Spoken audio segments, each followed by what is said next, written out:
임진강 급류사고로 실종된 6명 가운데 3명이 숨진 채 발견됐습니다. 박희태 대표가 재보선 출마를 위해서 공식 사퇴하면서 한나라당이 정몽준 대표 체제로 새롭게 출범했습니다. 우리나라가 제40회 캘거리 국제기능올림픽에서 우승을 하면서 통산 16회 우승의 위협을 달성했습니다. 10여 개 중소기업들이 지역사회의 불이웃을 도와가면서 업체 간 신뢰까지 높이고 있어 화제가 되고 있습니다. 이상은 이 시간 주요 뉴스입니다.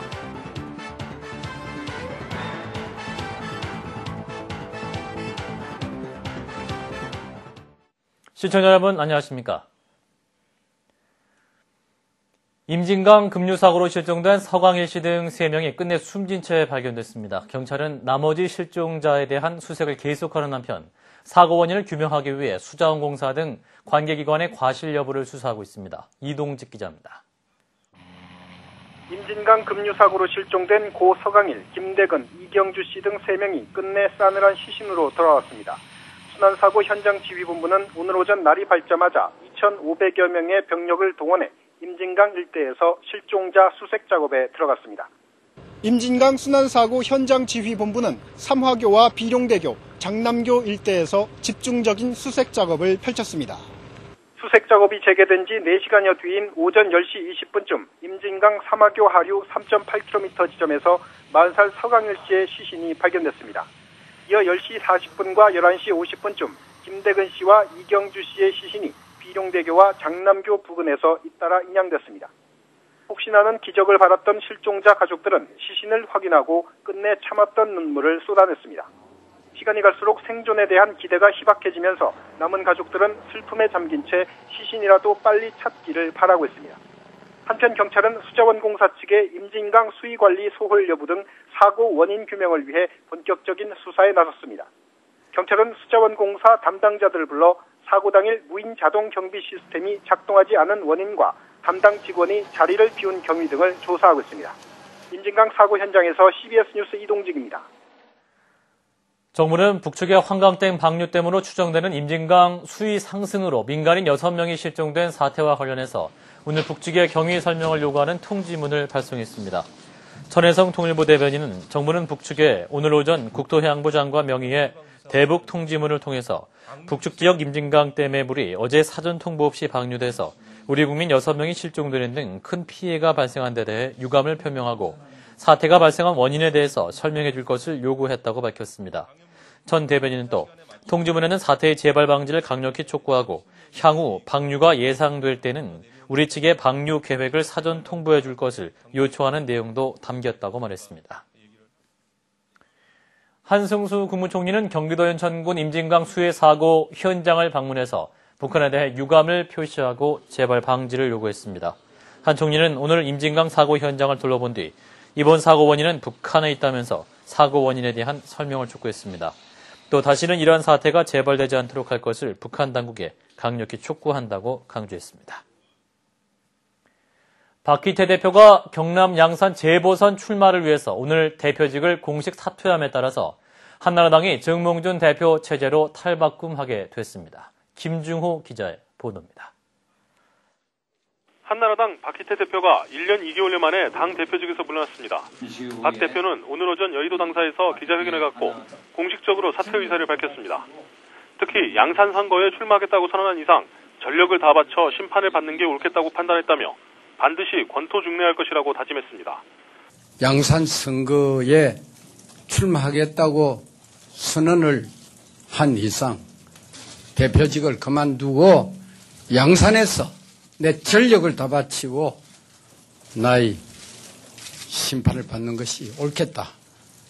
박희태 대표가 1년 2개월여 만에 임기 중 사퇴함에 따라 지난해 전당대회에서 2위를 기록한 정몽준 최고위원이 대표직을 곧바로 승계하게 됐습니다. 17대 대선 직전 혈혈 단신으로 입당한 지 1년 9개월 만에 거대 여당의 사령탑으로 등극하게 된 것입니다.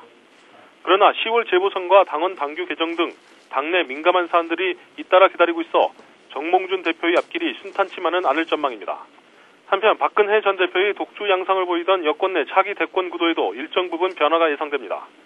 잠룡으로 간주되던 정운찬 국무총리 후보자까지 최근 가시하면서 여권 차기 구도는 박근혜, 정몽준, 정운찬 삼각편대에 오세훈, 김문수 등 지방자치단체장들까지 아우르는 다극화 체제로 급속히 재편될 전망입니다.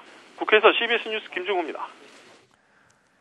100년 만에 닥쳤다는 글로벌 금융위기가 발생한 지 1년이 됐습니다. 이번 위기로 세계 경제는 대변혁기를 맞고 있고 우리 경제도 예외는 아닙니다.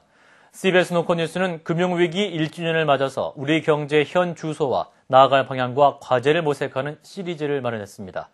오늘은 그 첫 번째 순서로 위기의 터널 끝자락에 와 있는 우리 경제의 현황, 임미연 기자가 보도합니다.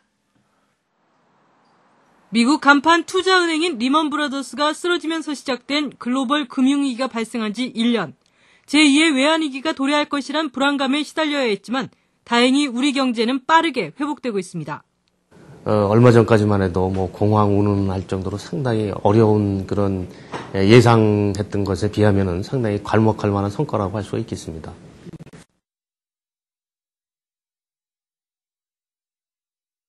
회복됐습니다. 우리 경제가 이처럼 위기에서 빠르게 회복할 수 있었던 것은 국내외적인 정책이 주요했기 때문입니다. 금융위기가 터지자 사태의 진원지인 미국은 신용경색을 풀기 위해 유동성을 공급하고 금리를 끌어내렸습니다. 우리 정부도 미국과 300억 달러 통화 수합을 체결해 금융시장을 안정시키고 재정을 풀어 경기 침체를 막는 데 주력했습니다.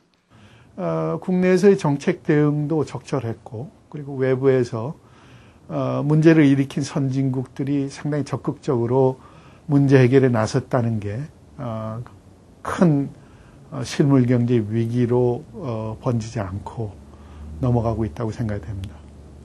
그러나 문제는 앞으로입니다. 글로벌 금융시장의 불확실성이 아직 가시지 않았고 재정 건전성과 민간 투자, 고용 등은 과제로 남아 있습니다. 한국 경제가 금융위기라는 어둠의 터널에서 어느 정도 빠져나왔지만 앞으로 헤쳐나가야 할 길은 아직 멀어 보입니다. CBS 뉴스 임미연입니다.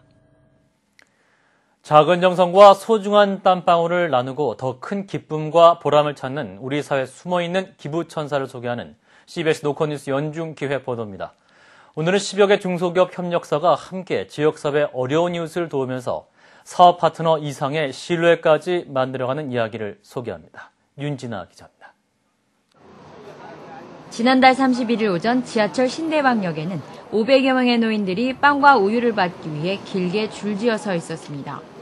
대부분 야윈 몸을 지팡이에 의지한 70대 독거노인들이지만 음식을 받아들고 좋아하는 모습은 선물을 받고 기뻐하는 어린아이나 다름없었습니다. 늙은이들 어찌요. 늙어버리고 난 게 그냥 무의미로 산 게 여보면은 시장 오면 저 그늘이가 빵도 먹고 우유하고 그리고 이놈 또 용돈으로 뭐 사먹고 그러고 그래서 오는 거예요. 예, 여기 나오면은 많은 사람 알게 되고 또 이렇게 이런 걸 받는 것도 노인네들이 참 대접한 양반들은 힘들지만은 우리는 받는 사람 또 기쁘고 좋은 점이 많아요. 노란 조끼를 입고 이들에게 음식을 나눠주는 이들은 유니폼을 만드는 중소기업 세울과 그의 10여 개 협력사 직원들입니다.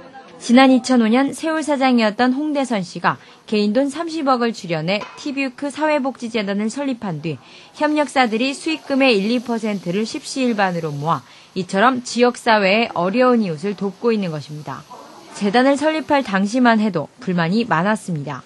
수익금 일부를 재단 운영비로 내지 않겠냐는 제안에 기업이 돈을 벌어야지 무슨 봉사활동이냐며 시큰둥한 반응을 보이는 협력사도 있었습니다. 하지만 봉사활동으로 보내는 시간이 조금씩 늘어나면서 초기의 불만은 눈 녹듯 사라져갔습니다. 불만이 사라진 자리를 메운 것은 서로에 대한 믿음과 신뢰. 홍대선 이사장은 협력사들과 20년이나 함께 일하면서도 요즘 같은 신뢰와 애정은 없었다면서 봉사활동이 어려운 이웃에게만 도움을 주는 게 아니라 협력사들 사이에도 더 깊은 믿음을 줬다고 말했습니다. 소외받은 계층에게 뭔가 조금 도움이 됐으면 하는 그런 바람으로 시작을 했는데 이분들이 이걸 받아가면서 돌아서는 그 발걸음에 그렇게 웃으면서 가는 모습을 보니까 내가 정말 이걸 정말 시작을 잘했구나. 티뷰크 재단은 앞으로 제도 사각지대에서 보호받고 있지 못한 소외계층을 대상으로 봉사활동을 벌일 계획입니다. CBS 뉴스 윤진아입니다. 녹십자가 생산한 신종 플루 백신 시제품에 대한 임상시험이 오늘부터 시작됐습니다. 임상시험은 노인 등 408명을 대상으로 고대 구로병원을 포함한 3개 병원에서 실시되고 있으며 대상자들은 1차 백신 접종을 한 뒤 3주 후에 2차 접종을 하게 됩니다. 임상시험이 순조롭게 마무리되면 오는 11월 중순부터 일반인에 대한 백신 접종이 시작될 것으로 보입니다. 우리나라가 오늘 폐막한 제40회 캘거리 국제기능올림픽에서 1위에 오르면서 2년마다 열리는 국제기능올림픽 통산 16차례 우승의 쾌거를 이뤘습니다. 우리 선수단은 이번 대회에서 금메달 13개, 은메달 5개, 동메달 5개, 우수상 12개를 차지하면서 2, 3위를 기록한 스위스와 일본을 여유있게 따돌렸습니다. 지난 1995년 프랑스 대회부터 2003년 스위스 대회까지 5연패를 이룬 바 있는 우리나라는 이로써 2007년 제39회 일본 대회 우승에 이어서 2연패를 달성하며 총 16차례 우승이라는 금자탑을 쌓았습니다. 단순 지식평가를 탈피해서 이해력을 측정할 수 있는 방식의 운전면허 학과 시험이 오는 11월 1일부터 전면 시행됩니다. 경찰청은 교통정책 변화와 도로교통법령 개정에 발맞춰서 현실에 맞는 실용적인 문제 구성으로 운전면허 학과 시험을 개편해 11월 1일 시험부터 시행한다고 밝혔습니다. 경찰 관계자는 어려운 교통법규나 용어 등은 가급적 출제를 자제하는 대신 전반적인 교통법규의 흐름을 이해하면 누구나 쉽게 학과 시험에 합격할 수 있도록 했다고 말했습니다.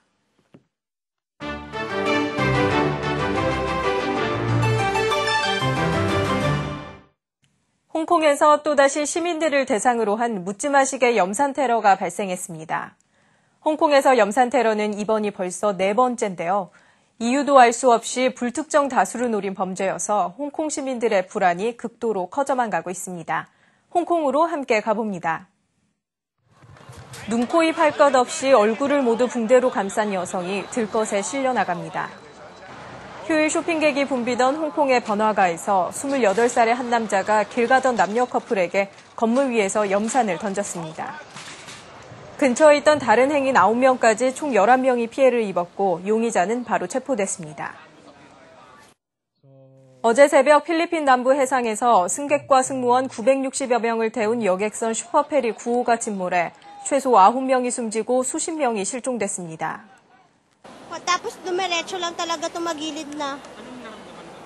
Kasi natutulog kami 2:30 in the AM. So yun, natutulog. Kasi nagpanik na kami lahat. Kuha lahat ng life. 지금까지 900명 이상이 구조됐지만 추가로 시신들이 발견되고 있어 희생자는 더 늘어날 것으로 보입니다. 남태평양에 위치한 섬나라 키르바시 주민들이 배에서 내린 영국인 여성을 환영하며 맞이합니다.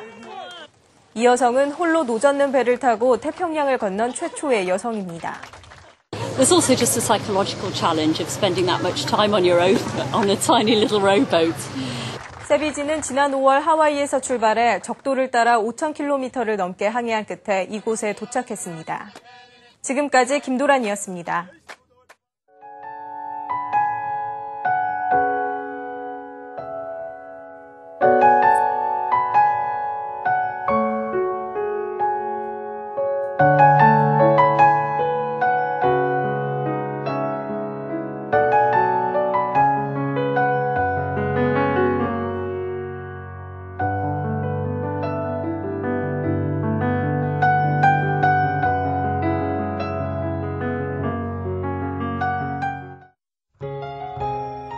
날씨입니다. 내일은 전국이 대체로 맑겠으나 동해안 지방은 북동기류 영향으로 대체로 흐리고 오전에 비가 온 뒤에 점차 개겠습니다. 아침 최저기온 16도에서 21도, 낮 최고기온 22도에서 29도가 되겠습니다. 이번 주 내내 전국은 대체로 맑겠고 기온도 평년과 비슷하겠습니다. 서울의 현재 기온 24.2도입니다. 이상으로 CBS 뉴스를 마칩니다. 고맙습니다.